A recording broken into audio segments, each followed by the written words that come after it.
Hello, and welcome to the webinar on building infrastructure for the transportation of tomorrow. I'm your moderator, Christina Cardoza, Associate Editorial Director of Insight.Tech. And here to talk more about this topic, we have Ken Mills from Epic.io, Maurizio Caporelli from Seco, and Samir Sharma from Intel. So before we jump into the conversation, I just want to get to know our guests a little bit more. Ken, I'll start with you. What can you tell us about Epic.io and your role there? Very excited to be here. Thanks for having us. I am the CEO of Epic.io, which is a combination of connectivity, AI, and IoT solutions that we bring together to help make the world a safer, smarter, more connected place. Great. And Ken, I'm interested because last time we talked, you guys were IntelliSite, and so you've recently had a brand change to Epic.io. So I just want to, discuss a little bit what was the change before we talk a little bit more about the infrastructure for the future of transportation. Yeah, great question. So we are very fortunate to have combined through additional investments around connectivity, private LTE, private 5G, as well as our computer vision investments, multiple companies into Epic.io. So we created a rebrand to kind of bring all of those entities together, all of the missions together, all around creating a safer, smarter, more connected world. So we wanted to kind of transform internally as well as transform externally. So we rallied under a new brand, Epic.io, and we're very excited about it because we can use the hashtag Epic for a lot of different things, which is a great hashtag. And Maurizio from Seco, welcome to the show. What can you tell us more about yourself and the company? Hi, everyone. I'm Chief Product Officer at Seco. I am involved in the activity of service and application design on top of electronics and hardware embedded, in particular for service development based on AI and IoT to enable new application and new services in the field of industrial devices. Great. And last but not least, Samir from Intel, please tell us more about yourself. Hi, folks. Samir Sharma. I'm the Global General Manager for Smart Cities and Intelligent Transportation at Intel. What that means is my team has the responsibility to pull together all the investments Intel is making in technology, everything from edge AI and computer vision to network connectivity for things like private 5G as well as public 5G, all the way to the cloud part of an end-to-end solution, and make sure that our partners like Epic.io as well as Seco have the best of what Intel has to offer in their end-to-end solution formulation. Great to have you guys all joining us today. Let's just take a quick look at the agenda. Today we're going to be talking about what we mean by smarter, safer, and more connected roads, how sustainability plays a part in this, the infrastructure, tools, technologies necessary to support smart city traffic management, and then what we can expect in the future. So let's get started. Making cities smarter and more sustainable, it's been a big trend over the last few years, and there's multiple different ways communities have been going about this. For this webinar, I want to focus on the traffic management aspect of this. And Ken, I would love to have you kick off our conversation today. If you could give us an overview of, the state of traffic management, how it is evolving and how it should continue to evolve. Yeah, traffic management is in an interesting state today because if you think about COVID and its far-reaching impacts on every part of our lives, traffic is no exception to that rule. We know that traffic patterns today have changed drastically with a lot of people working at home, different shifts, different dynamics. Some people full-time, some people hybrid, some people, doing virtual all across all of their different workplaces. It completely changed how people move about cities and how they, go from place to place and how traffic plays a role. So all of the data that existed kind of pre-COVID is really no longer valid, right? Because traffic patterns have completely changed. So we're in this new world of what does post-COVID traffic look like and how do we optimize around this post-COVID traffic? You combine that with the growth of the future of autonomous vehicles, you combine that with the change in needs and infrastructure across the globe and people moving back to urban environments. It just, all of these things are compounding the need for communities to really rethink and reevaluate how they are deploying their smart traffic solutions. Absolutely. And I love how you bring up, the community changes in relation to COVID, how things have changed and why that's having an impact on city and traffic management patterns. But there's also, I think, some government and regulation pressures coming that is also dictating a little bit of these changes. So Samir, I'm wondering if you can expand on some ongoing global efforts or government regulations to improve smart city traffic management. Absolutely, Christina. I think Ken laid out the current state of affairs very well. There is both a pressure to fix what's broken, but also a lot of encouragement from the governments around the world to improve the state of our traffic infrastructure. So let's focus on the US for a moment, right?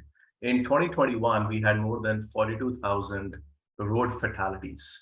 The expectation was that with less traffic post-COVID, this number should go down, but it went in the opposite direction. And that's disheartening and very concerning for a couple of reasons. First of all, we've been pursuing this idea of vision zero, the idea that even one traffic-related fatality is one too much. So we need to get down to zero deaths, absolutely no accidents that result in somebody losing their life. Yet, despite all those efforts, the numbers are actually heading in the opposite direction. So I think that's where the governments are stepping in and saying we need to do a better job figuring out why that is happening, getting to the heart of the cause and fixing it. But there is a positive side to the government involvement as well. If you look globally, there's a lot of investment happening in infrastructure. In the US, we hear about the Infrastructure and Jobs Act, which is about $1.2 trillion of investment. About half of that is transportation. Now, it goes into the different modes of transportation, traffic management, port operation, better airports, bridges, and in general overall infrastructure. But still, that's a massive amount of funding. But this is by no means unique to the US. China has been investing in infrastructure for decades now. Their forward-looking spending estimate is about $2.5 trillion. In India, there is a program called Gati Shakti, which is loosely translates into the power of speed. It's a play on words. What it means is that they want to put a lot of infrastructure in place to help people and goods move quickly. And they want to do this exercise quite quickly so that the infrastructure upgrade is happening at a very fast pace. In Europe, we have something called Common European Fund, which is about $900 billion worth of investment. To give you a couple of data points on how this is spurring a completely different level of infrastructure revitalization. I talked about the investment in India.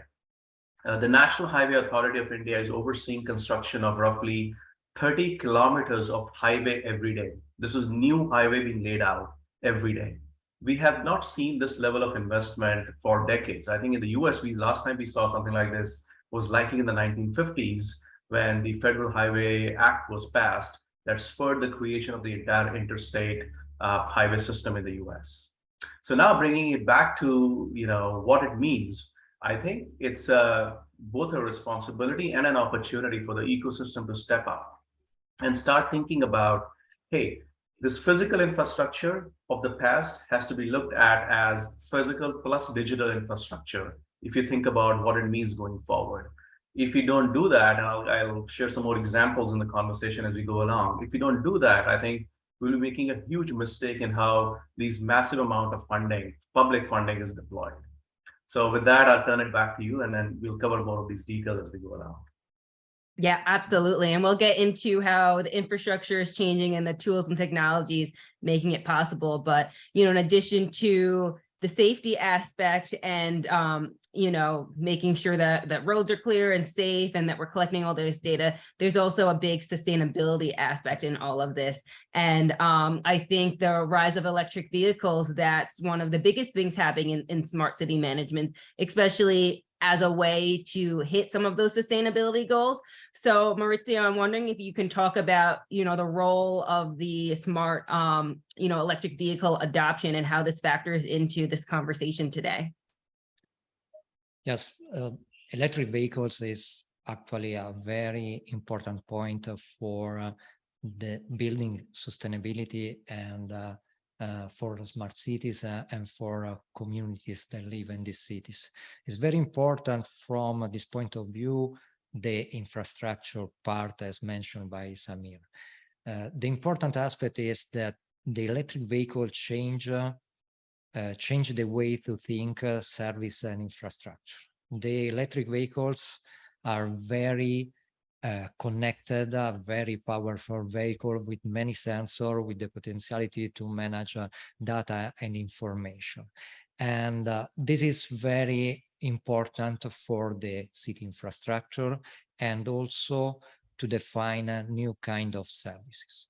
To help this, there are different kind of technology inside the city that can be defined by sensor distribution inside the cities, not only also on the infrastructure point of view, the possibility to change the way to charging the vehicle or to have other kind of information services related on parking, on traffic management. On the way of EV charging, is very important to define solutions that are very flexible and that respect also the participation of citizens on specific service and application. For this, it's very important to define the application on top of the EV charging, to have a solution that is not only like the actual fuel gasoline, something to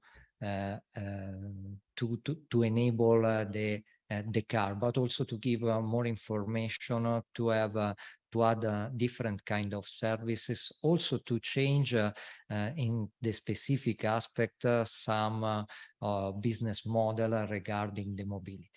Mobility will change a lot thanks to this kind of solution, to the intelligence on the edge, to the potentiality of the electric vehicles, not only also electric vehicle charging station, where the electric vehicle charging station can take many information regarding parking aspect, regarding the car status, and also regarding also the traffic management and the traffic status. This is very interesting point where it's possible to define new services and new applications. Let's talk a little bit more about the infrastructure that you mentioned. Electric vehicles, they haven't hit mainstream adoption just yet. So what, does a city need to do to prepare? How important, or what does it take to set up that electrical vehicle charging infrastructure, to help make this more mainstream and help increase adoption? Yes, as probably everybody know that electric vehicle, the charging of electric vehicle is a complex task in the sense that need a long time to charge completely a car. There are many technology that can help to optimize this, like fast charging system. In this case, intelligence inside the fast charger, inside the EV charging is very important. This is an important aspect that we can solve thanks to our technology, thanks to Intel technology, to optimize the conversion of energy. And not only this, also to optimize the solution and the application and service related on the optimization of charging for parking, to have information regarding the enable infrastructure where it's possible to charge the car in the right way, to receive also the information directly in the car with open standards, with a complete interconnectivity solution that can be enabled of different kind of wireless connectivity between cars and infrastructure. In some ways, machine-to-machine infrastructure. Not only this can go in the direction also of human-to-machine interaction, thanks different kind of application and solution that can permit to the citizen to have in control all of the information of the street, of the road, and the status of traffic, and also the possibility to charge in an optimized way the car, and to have an overview of the city status. So it sounds like there's a lot of sensors and connectivity that needs to go into this to make it possible and to make it beneficial for smart city management as well. And so I want to take a look at the infrastructure as a whole and how things like electrical vehicle charging and traffic management data patterns, how this all connects together. Ken, I'm wondering if you can talk about, the type of investments that need to be made in the traffic and road infrastructure to include electrical vehicles and all the data that you mentioned, and to, actually reach the benefits of smart traffic management that we're talking about today. Yeah, the challenge exists kind of not just at the intersection, but all the way down through the highway. Think about electric vehicles and the charging infrastructure. What happens if your vehicle runs out of charge on the highway? Typically states will send vehicles out there with gas, give you a little bit of gas, help you get to a gas station, get filled up. How do you do that with electric vehicles? So cities and states and communities are thinking about, how do we take electrical charging to vehicles in emergencies or in situations where maybe they just ran out of charge, maybe didn't plan their trip correctly. So the infrastructure extends beyond the intersection all the way out to the full interstate ecosystem and beyond. So one of the things that we're seeing from communities as a whole is moving from point-in-time data sets to real-time data sets. So if you think about a lot of the traffic studies that have been done historically, they go to intersection to intersection, maybe roll out the famous cable that people run over and understand what kind of utilization rate is going on at that point in time. And it might be done on a quarterly basis, it might be done on an annual basis, but the world is changing so fast and how we use our roads are changing so fast that we need to move away from these point in time solutions to more real-time data sets. And computer vision powered by Intel at the edge is one of the best ways that we do this currently. By leveraging OpenVINO stack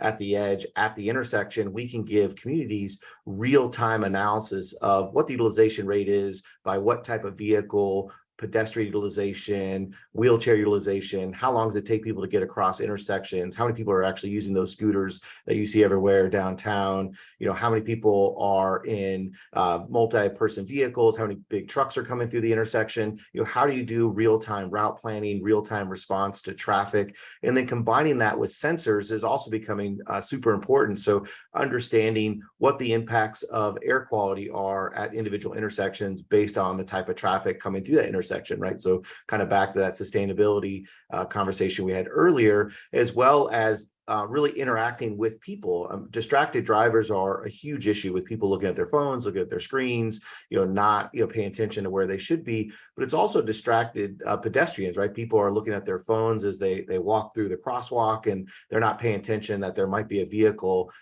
coming in or coming towards them at a high rate of speed. So using computer vision and traffic technology to alert both the driver when you get to machine, as well as the person crossing the road, that there might be a situation where they could get hurt, right? And unfortunately, we had a pedestrian fatality not too far down the road from Intel just a few days ago, where you had a distracted driver situation and someone hit in an intersection and a fatality occurred. The more that we can provide technology to communicate to both ends of that spectrum, the better chance we will have in reducing that pedestrian risk and that pedestrian fatality, and get to that vision zero that Samir talked about. Yeah, I hate hearing stories like that, but it's good to see efforts like this trying to prevent situations like that from happening. And we mentioned in the beginning how there was a need to change the data patterns that we were looking at. And, we talked about computer vision, how this technology is going into that. But I'm wondering about, the underlying infrastructure and technology. Is there anything new that needs to be added to this, or how do we utilize the existing infrastructure that we do have? So Samir, can you talk a little bit more about the necessary technology components to really be successful in this?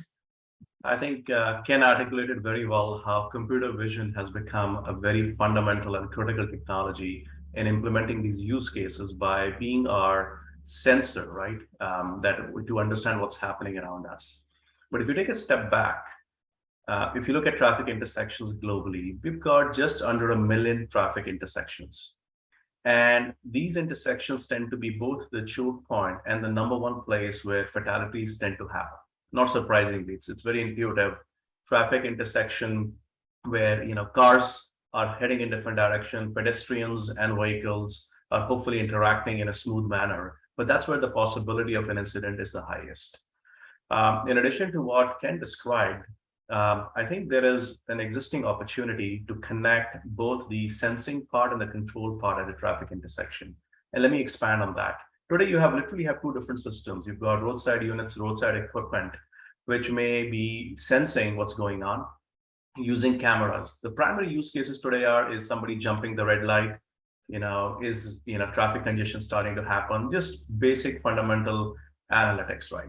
And then you have a second system which is controlling the red light, green light timings at an intersection. Now, on average, for a US intersection, these timings are adjusted based on the studies can describe once every 7 years. Ideally, they should be done once every 6 months. And preferably, they should be done real time. I mean, we have everything we need, the control system, the sensing system right there at the intersection. We just need to glue them together. And that's where I think the combination of compute capabilities like computer vision, but also connectivity, whether it's today it could be an LTE, tomorrow it could be public 5G, that allows us to connect all these capabilities to each other, but also to the cloud to do real-time analytics. Batch analytics in the cloud, real-time analytics at the edge becomes critical. The second thing, your question was about forward-looking view. Today it's computer vision. I think we are seeing increased adoption of capabilities like LiDAR and radar, creating what we call sensor fusion capability at the edge. And that's giving us even more fault-tolerant data on what's actually going on at the intersection. So I think there's a ton of such innovation that's already available today and a ton more coming our way. The final thing I want to add to this is CV2X, I think will be a very critical technology. It's going to take some time to happen. And CV2X refers to the fact that vehicle to vehicle, vehicle to infrastructure communication to understand what's going on and intelligently interpret and adjust the overall traffic flow is going to become the default way of operating in the future. Before I wrap up, there's something I want to share, extend something that Maurizio talked about on the EV charging side. I'm part of what is called the MIT Mobility Initiative. And Professor Sadoway challenged us in one of the sessions we had on rethinking about the EV charging infrastructure. And his statement was quite provocative, which I'm happy to share with the audience here. He said, do you think when you fill gasoline into your car, that pump is directly connected to the refinery?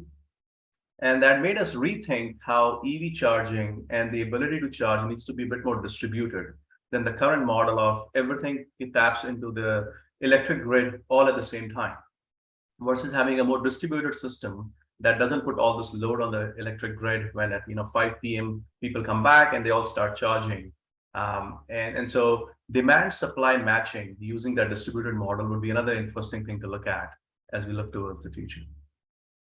Absolutely. And I can definitely see, the benefits and why these changes need to happen now. But Maurizio, I'm wondering, as we're making these changes, as new technology comes available, I think there's always a concern as, are these changes going to support us into the future? If, building out the electrical vehicle infrastructure going to be relevant in a couple of years? So, I'm wondering if you can expand on how we can ensure the changes we make today really benefit the transformation landscape of tomorrow.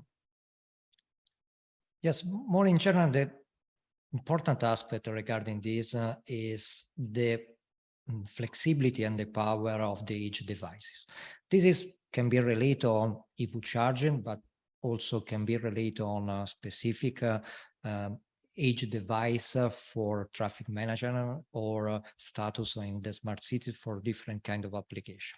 In the same way, what happened in the last period from electronics point of view is the important change that is done by the power of the chip, the less consumption, and the possibility to perform a real-time analysis from different kind of sources.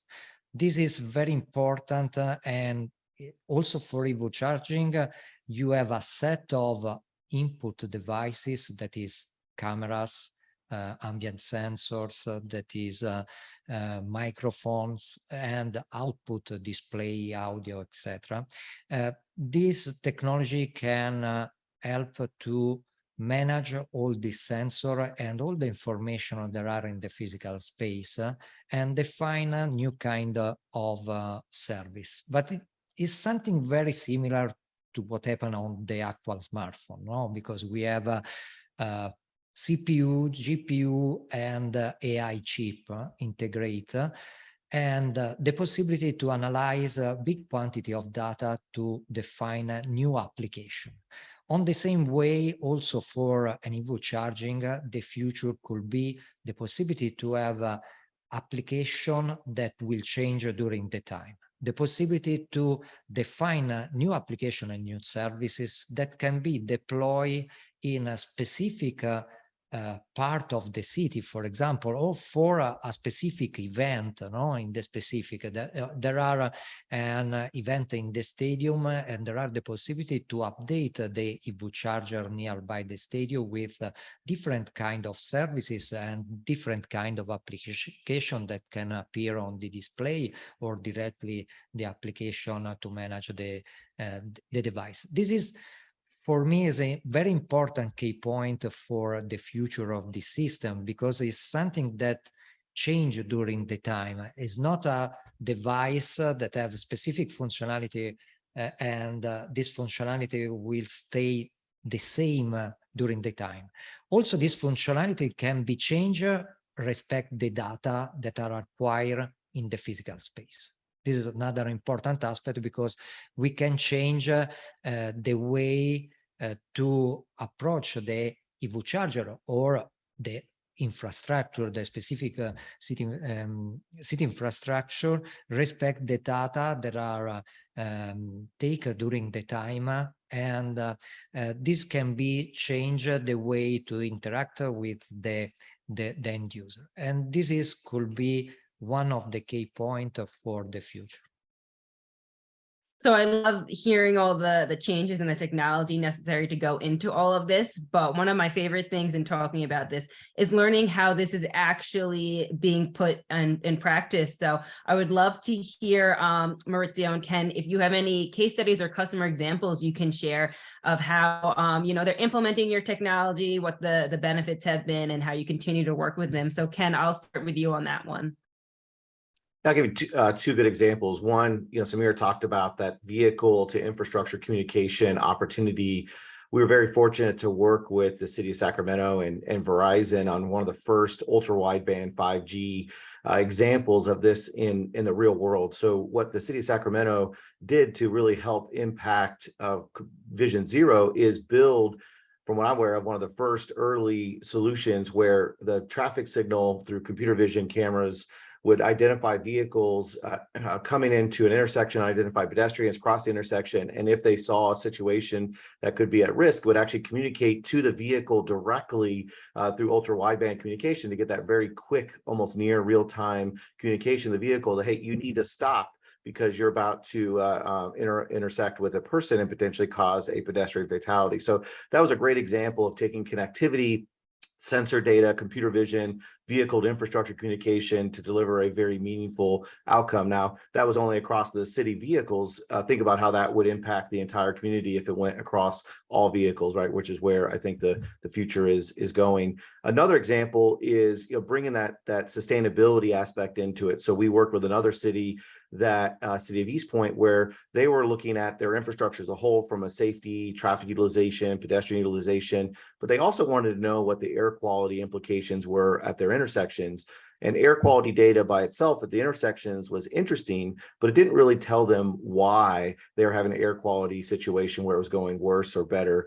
With tying that to computer vision at the intersections, you can then get real context as to what actually is happening at the intersection, what is actually driving that negative change in air quality, right? Is it a large congestion of semi-trucks? Is it a large congestion of traffic that's different than you expected? Back to those 7-year studies that Samir talked about, how do you get real-time data and maybe divert trucks to a different path based on what impact it's having on air quality in the community around those intersections, right? So these are things that cities are starting to think about and starting to deploy that can have really meaningful impacts for their constituents and really change how people move about and interact with their intersections and infrastructure and get even more benefit from them.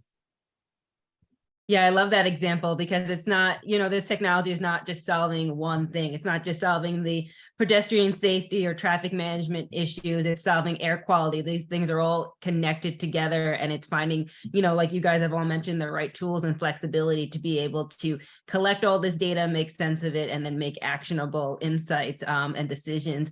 Maurizio, did you have any customer examples or use cases you could share? Yes, sure.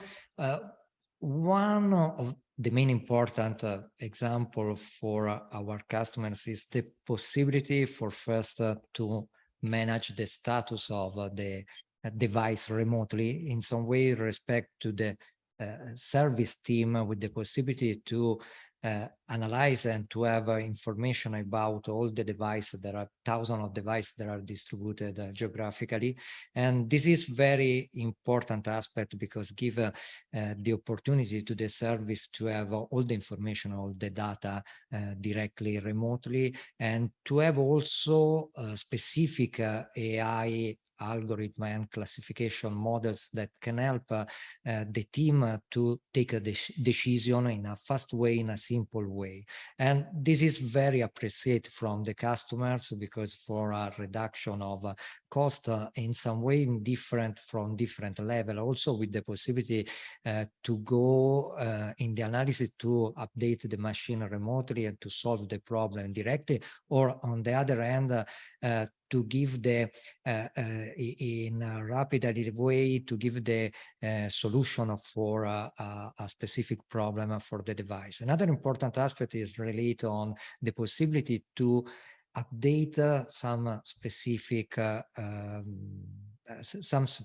application information. For example, the price for EV charging is possible to manage the pricing in for different zone, for different geographical zone, or for the change during time period of the years. Is possible to do this immediately, not only in by the service team, but also in a automatically way, thanks to the possibility to connect with all different kind of sources that can form the system and the fleet of device on how to change the pricing. And this is also very impact service. Hearing some of these examples, one thing that comes to mind is it's not even one company that's doing this alone. It really, takes partnership and, collaboration with others to be successful in this smart city management. Smart cities are huge communities sometimes, and there's a lot going on. So there's, it makes sense that there would be a lot of players in this. And Intel, I know, does a really great job of involving the ecosystem and working with partners. So Samir, I'm wondering if you can touch on the importance of working with others to make all of this possible. I would say I would qualify this as not just important, but fundamentally critical. There's this idea that there needs to be a thriving ecosystem to make it all happen. And I'll look at it from a couple of angles, right? The first is a partnership with, ISVs, ODMs, OEMs, telcos, OTSIs, and so on and so forth. Because this stuff is too important and too big for one or even a small group of companies to work together and implement everything. And certainly, I think for me, the definition of our team success is simply our partner success.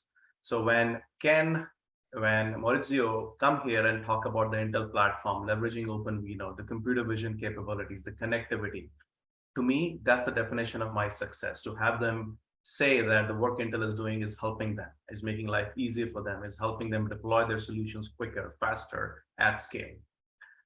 But there's another angle to partnership, which is public-private partnership. We sort of touched on it a little bit, the government angle. I think it's very, very important that both on the government side as well as on the private sector side, people reach out and build more bridges to understand how the government can facilitate, can be an enabler, whether it's establishing standards, making infrastructure investments, or in general, simplifying the regulatory landscape to help the deployments happen faster. I'll give you a simple example. We partnered with the US DOT in the US here in Virginia, and then also partnered with the local transportation agencies in Turin in Italy for the world's first multi-telco multi-OEM trial of a smart intersection. And the idea was that irrespective of where your connectivity is coming from, because in most countries there are multiple telcos providing connectivity, you will be able to enable that safety use case, that sort of can touch down a little bit. So I think public-private partnership as well as a thriving ecosystem, both of those are absolutely critical. And if I take a step back, the work we are doing is about technology. It's about things like revenue and margins, because that's how companies run. But there is something more fundamental and more appealing in the work we're doing. This work is going to touch virtually every citizen on this planet in terms of improving their lives. And to me, that's the very definition of a partnership and the impact that partnership can have. Great. And Maurizio and Ken, you mentioned a little bit throughout the conversation how you've been working with Intel and some partnerships that you've had. So I'm just wondering if there's anything you wanted to add about the value of your relationship with Intel, or the partnerships you are working on throughout the ecosystem. Maurizio, I'll let you start with that one. Yes, the main aspect related to Intel is that Intel is an ecosystem of technology solution. This is very important for us because it is extremely flexible from electronic point of view, and on the other hand, also for software point of view. Our R&D work together with Intel for electronic part, and also software R&D work on OpenVINO frameworks, on the defining of example and models that can Intel give us. On the other hand, we have the possibility to redesign a solution to work together with Intel, and also to have a very good support regarding this. Another important aspect is the flexibility of the solution of Intel solution, because we go from different kind of processor that can be applied to our customer needs, and also with different level of acceleration for AI inference, with the possibility to adopt specific AI acceleration based on the hardware, Intel hardware, that is very optimized and very good for our application. On this way, there are on top of this the possibility to collaborate on a specific service and define a specific vision for new products and new application. Great. And since, the power partnerships are fundamental, like Samir mentioned, Ken, is there anything you wanted to expand on about, your work with Intel or other partners in the ecosystem? Yeah, I'll echo the flexibility. I mean, in this supply chain challenge that we've had, right? I think it's a nice way to put it. It's been great to be able to leverage the large ecosystem of partners that Intel has to be able to ensure that we can get the edge compute infrastructure necessary for our customers so that they can deploy their solutions as quickly as possible on their timeline, versus being dependent on extended, unreasonable supply chain timelines that have hit a large part of the technology industry. So that flexibility has allowed us to adapt and not have a situation where we couldn't meet customer demand. So that's really been super important to us from a business perspective.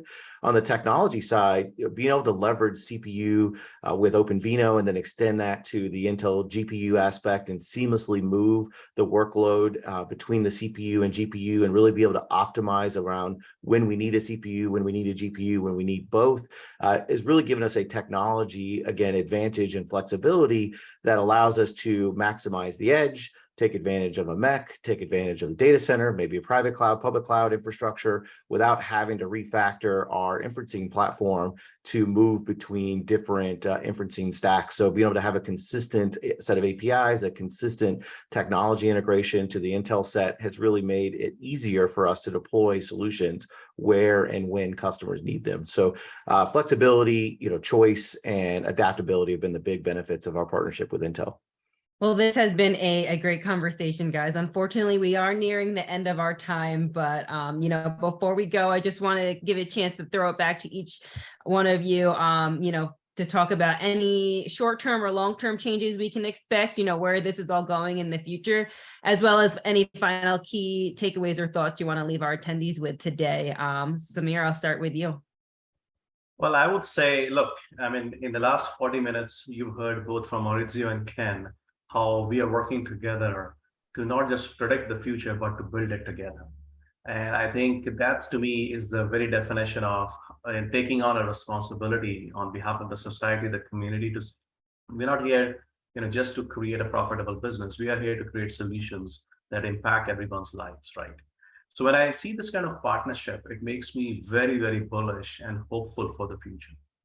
We have challenges in front of us, and I think in face of those challenges, we can either sort of throw our hands up in despair, or we can say these challenges are our challenges. We own them, and we own solving them.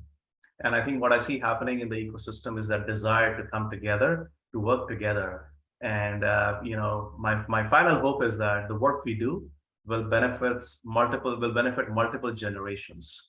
I love it when my son, when I'm dropping him to the school, is constantly asking me, Dad, you keep talking about these smart intersections, yet here we are waiting, staring at a red light, and the other side of the light is, the other lane is green, and why? When is that all going to happen, right? And I love that impatience. I love that desire to see the impact here and now. That should hopefully spur all of us to work together even more, faster, at scale, to make this a reality. Absolutely. Maurizio, are there any final thoughts, key takeaways, or predictions for the future you want to leave us with? The important aspect, I think, for the future is the possibility to define a specific service application thanks to the intelligence on the edge, with the possibility to have a lot of data that can be analyzed and can be transformed in a service that can be a service for citizen and all the end user that are part of the cities, to give some different kind of sustainability also for energy, but also for ambient life. And Ken, since you kicked off the conversation, I'll let you wrap it up for us. Any final thoughts, predictions, or anything else you want to leave us with today? No pressure. I'm just really bullish, as Samir talked about, all this technology come together in a meaningful way at critical mass across all communities globally, so that we can actually get to that point where we're saying we've solved the problem of pedestrian fatalities, we've gotten to vision zero, and we've reduced the number of lives impacted by these needless intersection traffic incidents that not only affect the person that was hit, but also impacts at least one other person, often cases multiple people whose lives are changed in a very profound negative way. And if we can work together to solve that, reduce that, and truly get that to zero, that will be amazing, and I'll be very excited about that. And I do see that trend in the next 5 years starting to go the other direction in a meaningful way, and I'm very excited that we get to play a role in that. Well, with that, I just want to thank you all for joining the webinar and for the insightful conversation.